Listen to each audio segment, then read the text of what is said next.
Uh, well, I started 3B 20 years ago. Why did we start 3B? There was a need. It occurred to us back then, even back then, that websites would be useful for companies. And companies didn't have websites. Half the time we'd be going around explaining to people what the internet was and why they should have email, let alone why they should have a website. The penny dropped, fortunately, reasonably quickly with most people.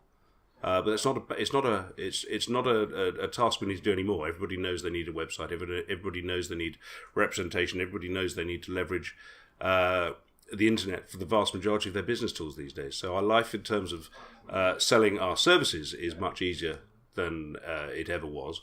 But there's an awful lot to do. There's always work, and that's, I think, what makes our job exciting. I joined 3B in around 2003 after a short stint working backstage in the theatre, and I joined my brother Alex, who's our creative director, and I'm here as technical director, and I oversee the integrations that we do for clients and making sure that we are keeping the promises that we make when we meet with those clients, making sure that the team are really delivering on what it is that the client needs to achieve their goals.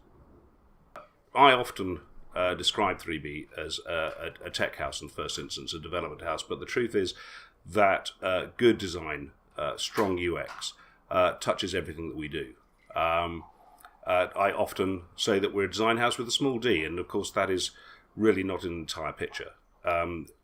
We build tools that work. We build tools that change the way our clients do their business. However, if we can't make them elegant and beautiful, if we can't make them on brand, if we can't make the UX and the UI a thing of pleasure for the site's users, then we failed. It doesn't matter how clever the back end is. Fundamentally, things have to be beautiful. And so I, as creative director, and our designer, Greg, make sure that we are involved and a nuisance every stage of the process. And it might be being pixel perfect, or it might be that this is the wrong shade of orange, or it might simply be that a brand needs fundamentally revisiting to make it work in a digital environment. All of those things are actually a pleasure, and hopefully result in tools and websites and apps that are a pleasure to use. In terms of our clients, our clientele, there isn't really a typical 3B client. One day you might be working on an internal project for us to improve our processes and provide a dashboard and reporting that we can use and show our clients. The next day you might be working on a small one-man band or a startup, something that really has growth potential, but where we're really getting in at the start. The next day you might be helping deploy something to 100 or so websites for a big multinational client.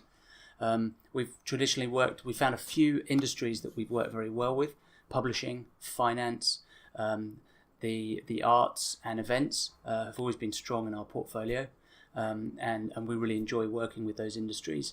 But in terms of a typical client, I wouldn't say there's a particular size of client that we work best with, but one that is willing and able to seek and receive our professional advice is always one that we enjoy working with. And a client that wants to grow is ideal because we can grow with them. I don't think there is a typical client for 3B, and I think that in of itself is one of the great joys of working for an agency like 3B. For me, if I really had to distill it down, I would say a terrific client, a client that we'd fight to land, would be somebody who would benefit most from digital transformation. And digital transformation can mean many things to many people, but essentially for us as an agency, it means that as a result of their relationship with us, one or more or possibly all of their business processes are enhanced. That's what I would call a win, that's what I call a success, and that is really what makes what we do a joy. Going into a company, going into a business, and having positive influence on everything that they do. 3B has been in Battersea, for, really since 1998. We chose this area fundamentally for the same reasons we chose it to live in. It's an extremely vibrant area, full of fantastic bars and restaurants and other businesses that we've come to call friends and clients. It's extremely upwardly mobile, which of course sounds like a terribly 80s thing to say, but it's terribly important for a business. If you're going to grow, you want to be around growth. And I don't think there is an area of London that is growing in quite such an interesting way as Battersea. This area of real estate between Clapham Junction and the river is a hive of activity. The cranes, the builders, the excavations, and the skyline is increasing and changing almost on a moment-to-moment basis. That in of itself is tremendously inspiring for anybody living or trying to run a business in any particular area. It isn't true of everywhere, even here in London, but nowhere is it truer than in Battersea.